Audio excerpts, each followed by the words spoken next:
আমি মনে করি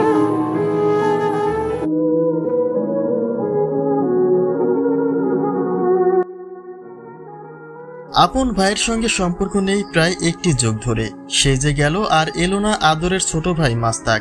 এমনকি শেষ পর্যন্ত বড় বোনের বিয়েতেও দেখা মেলেনি তার। পরিবার তাকে নয়, তিনিই তার পরিবারকে ত্যায্য করে চলে গেছেন। যে বিষয়টি নতুন করেই আলোচনা তৈরি করেছে মেহজাবিনের বিয়ের পরে। নিজের বিয়েতে আদরের ভাইয়ের অনুপস্থিতি চরমভাবেই হার্ট করেছে মেহজাবিন চৌধুরীকে। কেননা তার বিয়ের অনুষ্ঠানে চেনা অচেনা এত মানুষ দেখা গেলেও আদরের ছোট ভাইকে কাছে পায়নি মেহজাবিন। জানা যায় বোনের টাকায় সংসার চালানোই ছিল মাস্তাকের আপত্তির মূল কারণ।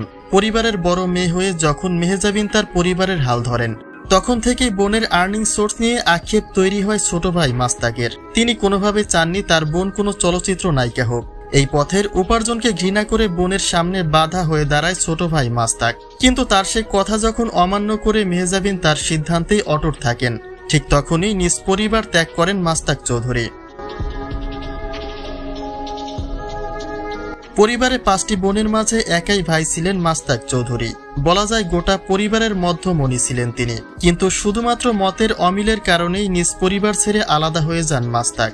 বোনের উপার্জনের টাকা হারাম মনে করে নিজের ক্যারিয়ার নিজে গড়ার লক্ষ্যেই সোশ্যাল মিডিয়ার একজন কন্টেন্ট ক্রিয়েটর হিসেবে পরিচিতি তার। যদিও একে একে 3টি বিয়ে করায় তার প্রতিও অভিযোগ তোলে অনেকেই, কিন্তু তার মাঝেও মন্তব্যের ঘরে প্রশংসায় ভাসছেন মাস্তাক চৌধুরী।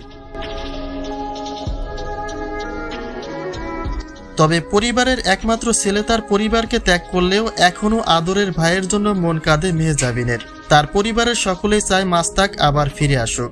যদিও মাস্তাকের মেয়ে দাদা বাড়িতে মাঝে মাঝে বেড়াতে যায়, কিন্তু বোনের প্রতি এই একটা অভিযোগে বাবার ভিটা ছাড়া হয়েছেন মাস্তাক চৌধুরী।